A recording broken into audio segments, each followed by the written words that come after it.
They're the characters that companies build their IP around, the ones that you never touch because they're core to your business. Let's talk about it.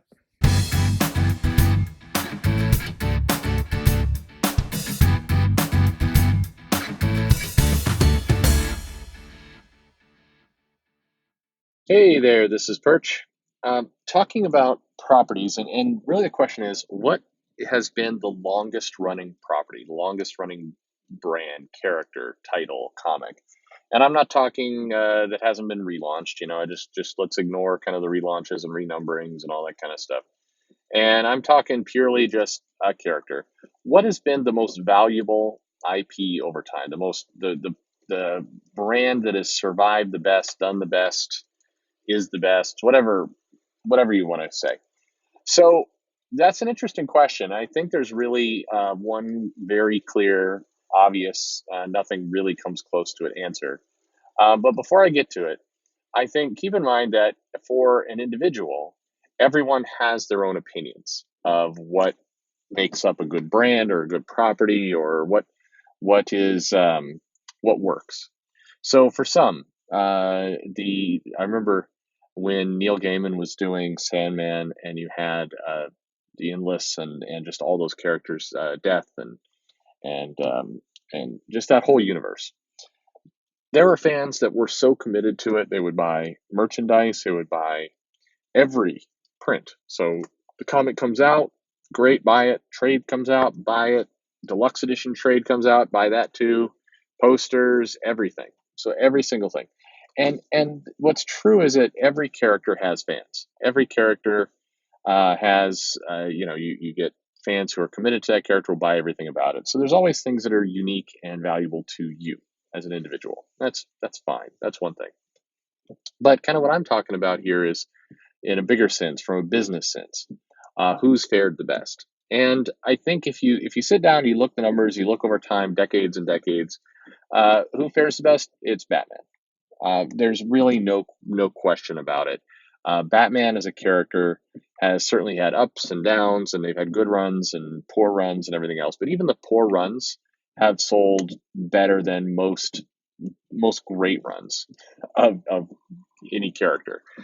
Batman has consistently been a strong merchandise tie-in, has had consistently strong movies, has been strong. Batman sells books, and Batman has also probably created the largest amount of spin-off titles. If you start to consider things like a Batman-led Justice League or The Outsiders or Robin books or Catwoman or Harlequin or any of these, Batman's probably been the title that spun off the most overall value and wealth of any comic, and is fairly protected in the sense that you can screw up Batman pretty good, and the next creator can come in and write some decent Batman stories, and all is well again, and it keeps ticking. Batman's somewhat creator proof in that he can survive a lot of nonsense. He's clever that way. I said no one else is really close. I stand by that. I mean, Superman obviously has a very long life, but as a brand and a brand that spins off other titles and makes them valuable, Superman's had more kind of almost mediocre runs than great runs. There are very few like epic Superman runs that have gone on for a long amount of time that have really people really gravitated to. They've tried when Byrne came in. They tried. Bendis has now taken a crack at it. Superman's valuable property. It's a property. It's $1 billion property. Make no mistake about it. But just nowhere in the same league as Batman. On Marvel's side, it's Spider-Man. If you take the big picture view, Spider-Man's probably the character that's had the most longevity and brand. But with Spider-Man, his bad runs or runs that were controversial or runs that actually caused harm. So one thing true about Spider-Man is you can have a run that is not necessarily a great run, but it will sell okay, and you don't necessarily notice the impacts of the damage that's been done to the character until later. There's kind of a delayed reaction.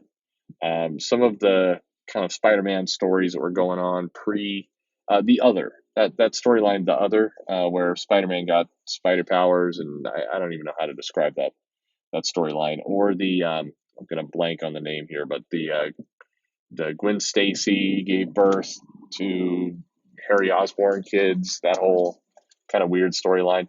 Those things hurt Spider-Man, and it hurt his ability as a title to sell. Now, again, merchandise is usually pretty strong. Movies have been historically strong, but so he's probably Marvel's top character in the long run. Of course, if we go back in time and we say we're only going to count the last 15 years or so, well, okay, now you're going to have to bring in the Avengers and Iron Man and others, but that's really, those are more recent developments, if you will. So it's Spider Man, I would say, pretty handily. It's Spider Man, and kind of next up, yeah, probably Wolverine, maybe the X Men, sort of. I mean, there's been movies, there's been crossover. Those titles certainly have generated a lot of wealth in the 90s and the aughts and a little bit this decade, but really, kind of pound for pound, Batman's going to be the most valuable IP, and I think has I mentioned, has evolved into this rarefied air, if you will, where a creator can come in and really screw up Batman, and it won't stick. It just so for all the people I say this who really hate Tom King's run and think they're wrecking Batman, yawn. Sorry, yawn was unintentional, but kind of fits. It all it takes is one good writer, one good artist to come in and start doing Batman stories. Going to be fine. Now, what's interesting is, I said creator proof. You can do things to the mythology of Batman, to the character. You can certainly chip away at it if you're not careful, and can cause some real damage. An example of that would be, um, if Tom King kind of has Batman get completely beaten down and broken, and then he starts, just like Batman picks up a gun and starts murdering people. It kind of erodes the core of Batman, and then he gets married to Catwoman, and then he gets like a new and super goofy costume. There are things you could do to Batman that would screw it up. There definitely are. There's a way that you could make it bad. But I think, generally speaking, I think Batman is pretty immune to those kinds of things, and that's where you always want to be with a character. I think Spider-Man was could have been there. I think the One More Day storyline hurt that quite a lot. It stuck in the craw of a lot of us, stuck in the craw of a lot of Spider-Man fans. And then I think the Dan Slott run, while very profitable, had some divisive elements to it. Well, actually, I think the weakest part of Slott's run was the fact that he jumped from, we have Spider-Man and he's down on his luck Spider-Man, and then we have, oh, his body's been taken over by Doc Ock, and oh, now he's back to himself again and he's a rich tech billionaire. Oh no, now he's been exposed as a fraud and he's back to being down on his luck Parker. And all this kind of played out over what felt like just a couple of years. And I think it was more than that. It was like 4 or 5 years, but it felt like it was very, like, jeebers. That's not a word. I mean, he's dating Mockingbird, and then Mary Jane's hanging around, and then Silver Sable's dead, but no, now she's back. It's like, good lord, a lot went on. And if you are not a fan of the decompressed Bendis style of writing, then you can say, hey, at least Spider-Man was getting stuff done. That's true, but it had almost an ADHD kind of feel to it that I think, what makes for a character to be recession immune, or creator immune, is if the core of the character is just so solid, so stable, so rock solid, that it's hard to chip away at that. And Spider-Man's things have chipped away with Spider-Man, so that's hurt it. Anyway, that's my take. I think it's clearly Batman. Am I wrong? Is there somebody who I'm forgetting about that just really is bedrock of a character? Are more people close? Kind of dismiss Superman there. Maybe it's not fair. I mean, Superman moves a lot of merchandise, but as a comic, Superman has rarely had an era where you had a can't miss feeling. And for Batman and Spider-Man and some other characters from time to time, you've had runs that went on for more than a year of, I can't miss this issue.